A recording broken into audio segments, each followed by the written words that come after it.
Oi pessoal, tudo bem? Bem, eu não trago hoje assim o que se chamaria de boas notícias, mas eu também não vejo como uma má notícia em si, quando eu racionalizo. Vocês notaram que faz um tempo já que eu não faço vídeos, e não é porque eu estava mal ou porque eu estava muito bem. Eu simplesmente eu tinha os últimos vídeos que eu postei foram sobre o desmame.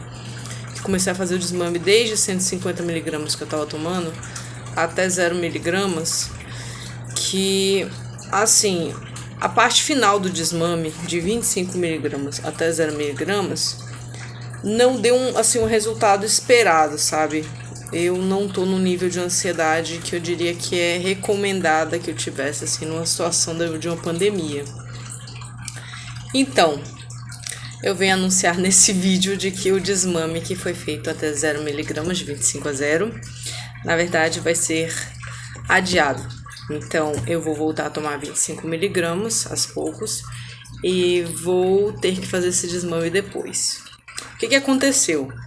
Quando eu cheguei em 25 miligramas, eu estava ainda muito bem, sabe? Eu estava bem com 25 miligramas. Estava segurando, assim, eu estava numa pandemia, eu estava conseguindo me distrair com outras coisas, eu arrumei uns hobbies que me interessam e que eu posso fazer independente da pandemia. Um deles é mergulhar, outro é pescar, então coisas assim que não dependessem de uma, sabe, que não me atrapalhassem muito no caso de um lockdown, alguma coisa assim, porque, querendo ou não, existem locais isolados onde eu possa fazer isso. Só que, por eu ter me sentido bem com 25 miligramas, eu fui ao meu psiquiatra e conversei sobre o possível desmame para 0 miligramas e ele foi bem claro, ele falou que assim, olha, a gente está no meio de uma pandemia, você tinha começado o desmame, até agora tá tudo certo, talvez seja melhor você segurar em 25 miligramas, já que a gente está na pandemia, a gente não sabe o que vai acontecer, você pode ter que lidar com situações assim, estressantes, do nada mesmo, assim, inesperadas, então assim, por estratégia, talvez seja melhor você deixar esse desmame para depois. E realmente foi o que eu fiz, assim, era o plano. Só que o que acontece? A gente depende da receita, né, para comprar. E o que acontece é que eu achei que eu tivesse a receita para comprar minha próxima caixa. A minha caixa acabou, acho que foi no dia depois do Natal, algo assim. Ou seja, foi um período assim de muitos recessos. Então, quando acabou minha caixa, assim, e eu olhei assim, eu fui ver, não tinha mais receita e eu tentei marcar assim um médico que eu conheço para ver se eu conseguia uma nova receita e também estava tendo um aumento de casos muito grande aqui. Eu na verdade assim, era um todo. Eu tenho evitado ir para médico. Eu fui só nessa vez assim para ele e ele me deu as receitas de 25 miligramas. E aí, para quem toma Acerte, sertralina, não sei se vocês já perceberam, mas 25 miligramas é uma receita que, assim, que eu não gosto de ter essa receita. Porque, assim, eu vou tomar no mínimo 25 miligramas de sertralina. Mas a caixa que tem 30 comprimidos de 25 miligramas, ela custa mais ou menos R$40. A de 50 miligramas, que eu posso partir ao meio e tem 30 comprimidos, custa R$50. Então, assim, por R$10 a mais, eu tenho o dobro da dosagem, sabe? O dobro de dias tomando 25 miligramas. Então, assim, além disso, eu não achei em local nenhum.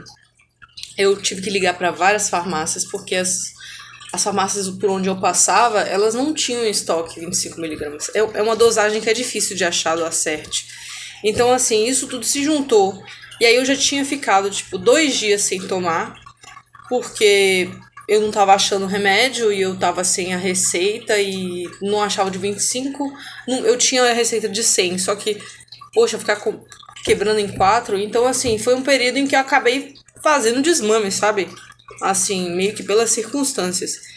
E, incrivelmente, eu não tive, assim, nenhum efeito colateral com esse desmame, assim. Eu não sei porquê.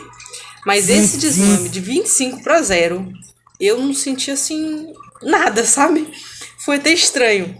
Então, assim, dado o fato de que eu tinha feito um desmame, assim, acidental e que não tive nenhum efeito colateral, eu comecei realmente a me sentir. Eu comecei a me sentir normal, tipo, eu comecei a me sentir um pouco mais sensível realmente, mas não tinha alguns sintomas assim que eu costumo atribuir a outros desmames, tipo quando eu baixei de 150 para 100 ou de 100 para 50, eu tive mais efeitos colaterais. Por exemplo, tinha vezes em que eu ficava tonta, eu já mencionei isso daí, eu acho que nos vídeos.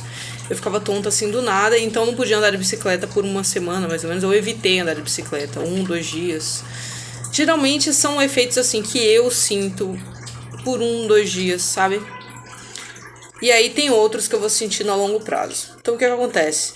Já faz 3 semanas que eu estava zerado de sertralina.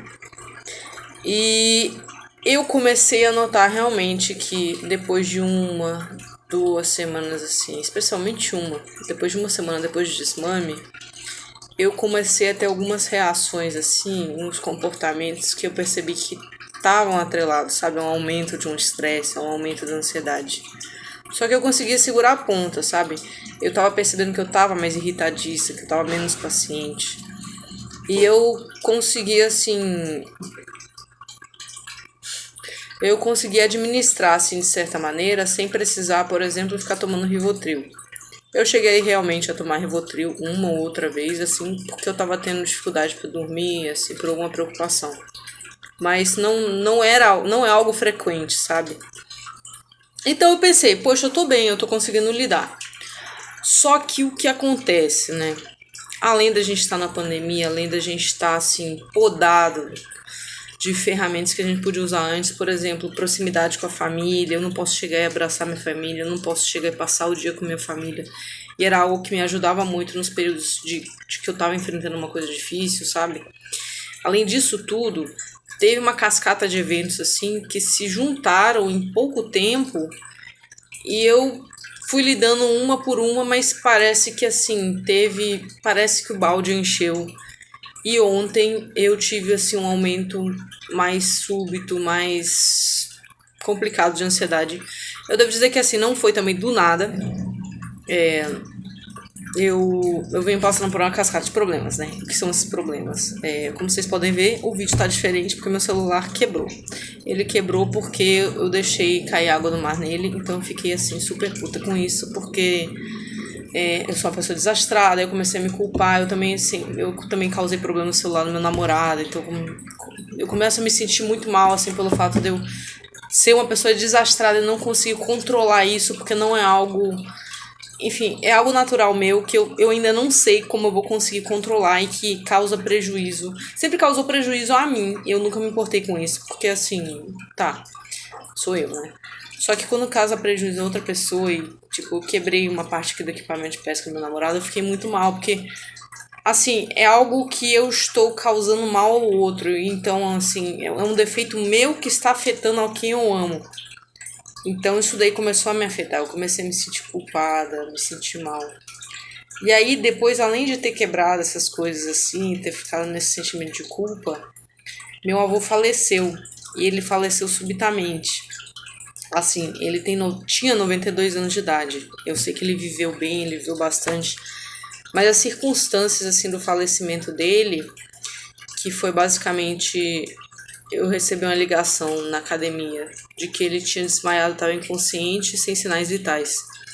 Assim, pode parecer algo óbvio, né? Que, assim, uma pessoa de 92 anos de idade vá, eventualmente, morrer, né? E que se ela morreu dessa maneira, ela não sofreu, ela não teve não ficou internada, sabe? Não pegou Covid, não ficou internada, não precisou de oxigênio, não precisou de sofrer, sabe? Não precisou ficar tomando remédio e ficando sozinho. Ele morreu em casa. Mas essa circunstância me remeteu muito, assim, ao internamento da minha irmã, que quase morreu, assim, por muito pouco. E minha irmã tem o quê hoje em dia? 22 anos de idade. Então, assim, é algo que remete. O nosso inconsciente, querendo ou não, ele vai ver uma coisa e ele pode fazer uma associação que às vezes você não vai nem perceber que ele fez. Você vai perceber com as mudanças que você vai tendo nas suas emoções, nos seus pensamentos, até na sua ansiedade. Você vai começar a ter dor de barriga, por exemplo. Sintomas assim. Então, é uma coisa complicada. E Eu fui ao velório, ao enterro do meu avô, anteontem. Eu percebi que no dia anterior ao velório, eu ia dormir, mas eu tava eu tava tendo taquicardia, assim, do nada. E aí eu tentava racionalizar aquilo e eu não entendia. Eu pensava, poxa, mas eu não tô preocupada. Tipo, eu já tô ok com isso. O que tá acontecendo? E eu não conseguia, sabe, alcançar e conversar com o meu inconsciente de uma maneira assim muito clara. Às vezes parece que o nosso inconsciente parece que ele não sabe conversar com a gente e ele precisa dessas manifestações assim mais desagradáveis para chamar a nossa atenção. É o que fica me parecendo. Então assim, eu estava preocupada com aquilo, eu estava sentida com aquilo, mas eu não conseguia ainda perceber que eu estava sentida com aquilo. Então assim, ele fica chamando nossa atenção. E no dia do enterro, eu chorei, claro, não tive nenhuma. No dia do enterro, eu não tive ansiedade assim. Eu me senti triste, claro, eu fiquei triste pra caramba, mas eu não tive ansiedade. E veja bem, é uma coisa que acontece muito, vocês vão ver assim, durante sua vida, se você lida com ansiedade, né? Se é uma pessoa que tem essa tendência. Você muitas vezes não vai reagir no momento do problema, ou no momento do que estiver acontecendo. Você vai reagir depois. Por que que eu acho que isso acontece, né?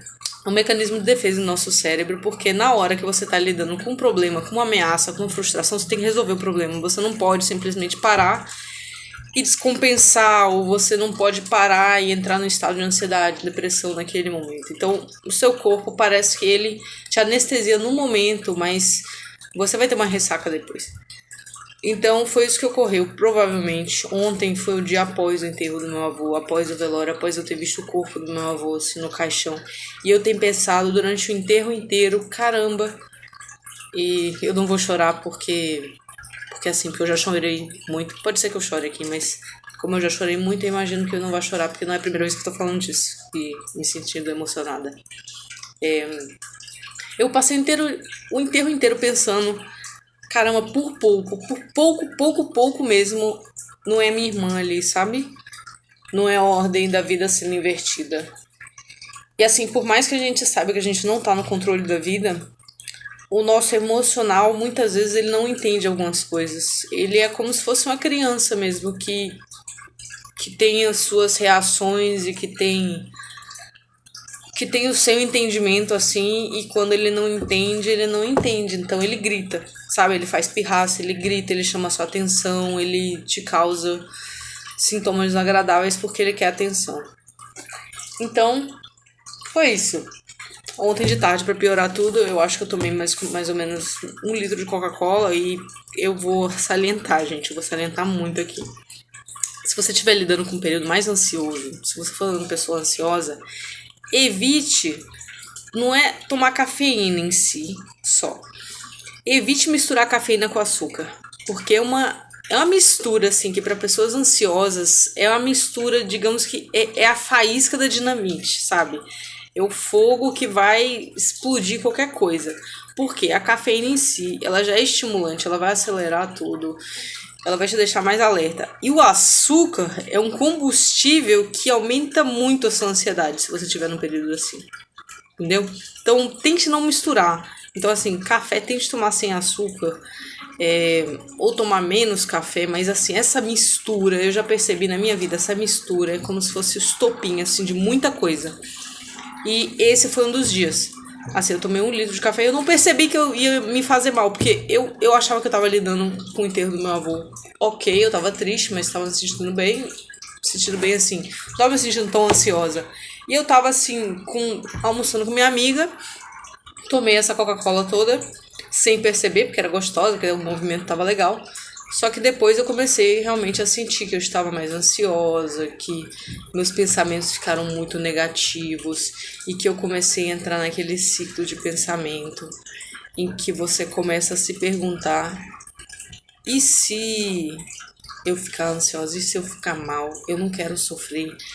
E se eu morrer? Caramba, imagina se eu morrer por causa do meu estresse. Quando eu entro nesse ciclo de pensamento de e se eu morrer? E se eu morrer por causa da minha ansiedade?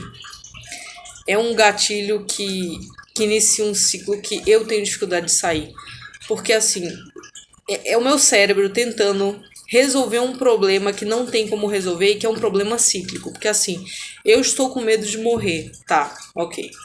Aí eu lido com esse medo de morrer. Porém, se eu estou com medo de morrer como resultado da minha ansiedade, eu vou aumentar a minha ansiedade porque eu quero resolver esse problema, entende? A minha ansiedade de resolver esse problema e evitar minha morte acaba aumentando minha ansiedade e minha preocupação de morrer por causa da ansiedade, entende? Então é como se fosse um ciclo que não tem saída. Se você seguir assim uma lógica do seu pensamento, ele não vai ter saída. Você não tem como tentar resolver esse problema do e se eu for morrer por causa da minha ansiedade? A única maneira que eu resolvi até hoje de sair desse ciclo, desse medo, é ou tomando Rivotril, que foi o que eu fiz ontem, porque eu realmente não estava afim de ter que lidar com outro aumento súbito da ansiedade e eu criar outro trauma, assim, pra minha vida de que, toda vez que eu tiver isso, eu vou entrar num surto e vou sofrer por dias e dias e dias, porque isso daí não é verdade. Se você consegue controlar um aumento súbito da ansiedade, você não entra num ciclo obrigatoriamente, você não passa dias obrigatoriamente, às vezes você vai passar só 1 hora mal. Se você sair dessa hora, no outro dia você pode estar normal, entendeu? Que não foi o meu caso, mas vemos. Eu já passei por situações assim, que eu fiquei mal por um tempo, mas no outro dia eu tava bem, porque eu controlei. A outra forma, assim, que eu já consegui resolver foi também respirando, só que no momento eu tava, assim, parece que quanto mais tempo faz que eu lidei com ansiedade num nível alto, mais eu tenho que relembrar o meu cérebro de que eu consigo resolver ela mesma, sabe? Parece que assim, se ontem eu tava ansiosa, ou tava lidando com muita ansiedade, parece que hoje eu tenho maior capacidade de convencer o meu cérebro de que eu não vou morrer naquele momento por causa de ansiedade. Parece que ele se esquece de que eu passei tudo aquilo que eu passei e que ele acha que agora eu não aguento, sabe? Então, para não iniciar esse ciclo da síndrome do pânico, assim, de uma ansiedade que vai me levar a esse medo, a outra maneira que eu entendi é simplesmente aceitar. Aceitar e encarar o fato de que, qualquer coisa eu morro, sabe? E não é algo fácil, não é algo que eu consegui fazer ontem, por exemplo. Ontem eu não tava num estado, assim, muito afim de lidar com essas coisas. Eu tomei Rivotril, eu tomei 2 sublinguais, 0,5. E ajudou pra caramba. Eu vi que eu continuava sentindo um pouquinho de ansiedade, assim, sabe? Me cutucando. O suficiente para eu poder começar a pensar nas coisas que tava passando e refletir e entender. Mas eu me neguei a ficar no estado ruim. Realmente me neguei. Às vezes eu vou me negar e vou tomar o Rivotril. Às vezes eu vou ter a paciência de sentar, de chorar, de elaborar, de tentar ver o que está acontecendo mesmo. Debaixo daquilo tudo, porque sempre tem alguma coisa debaixo. Então, lembre disso. Se você tiver um aumento súbito de ansiedade, entenda. Não é do nada. É como se fosse o cérebro, o seu emocional, o seu inconsciente, querendo te avisar de alguma coisa que está te incomodando muito. Não é do nada, entendeu? Então, com tudo isso, eu venho anunciar que eu estou voltando para 25mg. Eu tô rindo porque é engraçado, assim. Se eu começar a ver tudo o histórico e tudo, eu acho, de certa maneira, uma tragédia cômica, né? Então, como é minha vida, eu me dou o direito de rir. Então, eu tô voltando para 25mg. Não tô voltando do nada, assim, 0, 25 hoje. Hoje de manhã eu tomei meio comprimido de 25mg, né? Porque eu sou covarde? Talvez. Mas, na minha experiência, eu sou uma pessoa que tem uma sensibilidade, assim, pra sertralina nos primeiros dias, em questão a pegar no sono. E eu não queria tomar o Dormonide, sabe? E eu realmente não quero criar mais traumas emocionais pro meu cérebro. Eu não quero alimentar o meu cérebro, a minha memória, com a ideia de que lidar com ansiedade é muito sofrido e que você vai entrar num poço e que você vai sofrer pra caramba pra sair, sabe? Não precisa ser assim. Então não quero criar mais memórias assim. Eu já tenho memórias suficiente, sabe? Toda vez que eu tenho um pouquinho de ansiedade, meu cérebro vai lá e remete essas memórias de o quanto eu sofri, que eu vou sofrer novamente. E isso não é verdade, sabe? Cada vez que você enfrenta a ansiedade vai ser diferente. Tem vezes que você vai enfrentar a ansiedade, vai ser, tipo, leve, vai passar em um dia. Tem vezes que vai passar em 1 hora. Tem vezes que você vai precisar de alguns dias. Tem vezes que você vai precisar de um Rivotril. Então, assim, é complicado desarmar esse mecanismo no nosso cérebro de de remeter ao passado e querer prever o futuro como se fosse passado, mas é o que a gente faz, né? Então, gente, estou voltando. Como eu já notei desde ontem, assim, algumas alterações, e hoje de manhã eu já notei as alterações que eu tô tendo por conta dessa volta da ansiedade. Eu vou chamar de recaída porque tecnicamente é uma recaída, mas eu não me vejo assim como uma pessoa que esteja recaindo. Eu me vejo, e isso daí é um pensamento positivo, eu me vejo como uma pessoa que conseguiu baixar de 150 para 0, segurou as pontas numa pandemia, assim. Se você fez um desmame na pandemia, parabéns pra vocês. Se vocês não fizeram também, rapaz, parabéns pra todo mundo tá lidando com essa pandemia, sinceramente. Se fez desmame, se não fez, se conseguiu aumentar uma dose pra ficar melhor. Rapaz, lidar com ansiedade numa pandemia é coisa de guerreiro, sinceramente. Então, palmas pra gente.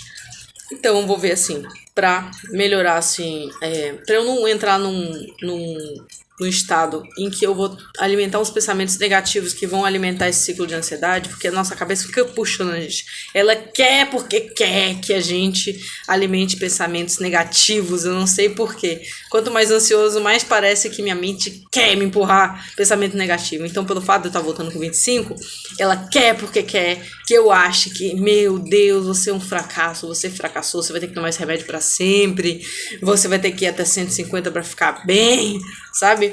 A mente, ela, nesses momentos, ela quer que você preveja todos os perigos possíveis, então ela fica te bombardeando com coisa que provavelmente nunca vai acontecer. Então, eu decidi ver e significar isso daí como perdão, como a volta ao desmame, uma tentativa de postergar o desmame para um momento melhor para poder garantir minha qualidade de vida. E vai ser isso, né? E toda vez que minha mente teimosa chegar e jogar na minha cabeça que, meu Deus, você tá voltando, não sei o que, você é uma pessoa ansiosa de novo, você vai passar mal, e não sei o que, não sei o que, eu vou tentar rebater isso daí falando alto, falando comigo mesma, tanto faz, mas falar alto faz uma diferença do caramba. Falando, não, eu estava muito bem. E tipo, a vida me jogou essas circunstâncias todas numa semana só. E eu, como uma pessoa normal, um ser humano normal, realmente estou com dificuldade. Além disso, eu sou ansiosa, né? Tenho a tendência à ansiedade. Então, assim, palmas para mim, palmas para a gente. Ah, gente, além disso tudo, outra coisa aconteceu. O meu cachorro, Feijão, aqui tá a Marula, ela tá aqui no sofá, mas Feijão tá no quarto. Feijão tá com umas dores na pata. Então, assim, eu tô preocupada porque é cachorro, assim, cachorro eu sinto como se fosse meu filho. E além de ser meu filho, ele não consegue expressar o que ele tá sentindo, ele não fala. Então eu comecei a perceber anteontem à noite que ele tava sentindo dor com a posição. E aí até eu descobrir o que era, eu fiquei muito preocupada, porque a gente nunca sabe se é uma dor visceral ou se é uma dor de uma articulação muscular. Você não sabe se é hérnia, porque ele é salsicha e essa raça tem hérnia. E você fica assim, perdido e querendo resolver. E num domingo ele só tem problema de saúde no fim de semana. Eu acho incrível. E aí não existe assim um plantão aqui rápido. O resumo da história, parece que ele tá com a pata machucada. Mas aí também vem outra questão, de que não é só isso. Tipo, a cachorrinha da minha amiga, ela faleceu em uma circunstância em que ela machucou o quadril, ou tinha um problema no quadril, então ela não saía para fazer xixi. Ela pegou uma cistite que pode ter se espalhado, pegou uma infecção geral e provavelmente morreu por isso. Então, assim, o nosso inconsciente vê o cachorrinho que você ama tanto sentindo dor na pata e remete, tipo, parece que ele puxa assim a velocidade da luz, aquela, sabe, ele faz aquela conexão de velocidade da luz assim, ó, com aquela, sabe, com a possibilidade dele morrer, que nem a cachorrinha da minha amiga que eu adorava, morreu, sabe? Então, assim, é muita coisa, gente, sabe? A gente lida com muita coisa e parece que a vida, às vezes, joga tudo numa semana só, em poucos dias, assim, pra desafiar. Eu não sei o que é, sinceramente. Então, é isso. E eu vou estar postando aqui, eu tô fazendo um vídeo, já fiz vídeos de hoje de manhã, como é que foi, porque eu acordei já no clima da ansiedade. Eu já fiz um videolog de como foi. E eu vou editar esses vídeos pra botar, assim, todos juntinhos. E depois, no final da semana, eu vou lançar, assim, um vídeo com resumo de como foi essa semana, assim, de volta pra Sertralina. Por que eu vou fazer isso? Primeiro, porque é terapêutico. E segundo, porque já que eu vou talvez sofrer ou passar algum desconforto, eu quero que as pessoas saibam que esse desconforto é normal, que elas não estão sozinhas nesse desconforto que elas estão passando, que já passaram, que podem passar, e que eles vão passar, sabe? Esse desconforto passa. Eu que já tomei e saí da sertralina já 3 vezes já tomei e saí da sertralina. E realmente pode ser que eu tenha que tomar pro resto da vida, mas enfim, experiência, né? 3 vezes. Eu sei que tem um desconforto que pode ser que aconteça no início, mas que ele passa com certeza. Pelo meu histórico eu digo isso. E eu vou documentar isso daí pra vocês verem, né? E pra vocês verem também, caramba, isso que eu tô sentindo e ela tá sentindo, é ansiedade, entendeu? Então eu percebi que isso daí ajuda bastante as pessoas. Eu vou ver o que eu posso fazer. Já que eu vou passar por um negócio difícil, né? Ou talvez não seja difícil, eu vou tentar pelo menos tirar algum proveito disso pra ajudar alguém, né? Então, aí vai, pessoal. Eu declaro iniciada a semana em que eu vou voltar pra sertralina, tá? Então, um abraço. Espero que vocês estejam bem, que não estejam passando por cascatas de problemas assim de uma vez só. E se tiverem também que estejam conseguindo lidar com isso. Ou se não, gente, Rivotril. Sinceramente, Rivotril. E eu não tô brincando, Rivotril. Porque é uma benção de um remédio que às vezes me tirou de... Já conseguiu me tirar de umas situações assim bem complicadas, em que se eu entrasse eu ia sofrer muito novamente. Eu sofri muito porque eu não queria tomar Rivotril. Eu sofri muito mesmo. E hoje em dia eu vejo que, tipo... Era uma bobeira, né? Era falta de informação, era medo acima de tudo. Mas, cara, ansiedade, eu estou te mandando um recado aqui, muito direto, caso você venha me perturbar. Hoje, amanhã, essa semana, próxima semana, eu vou tacar ali Rivotril, porque eu não vou ser refém de você, tá bom? Então, um abraço, pessoal. Converse com o seu médico antes de tacar ali Rivotril na ansiedade, pra ver se eles prescreveram mesmo, viu? Se estão tendo um tratamento certinho com outro remédio ou terapia que vai ajudar além do Rivotril. Porque o Rivotril não vai segurar pra sempre. Mas essa semana vai, viu? Então, um abraço. Beijo, pessoal.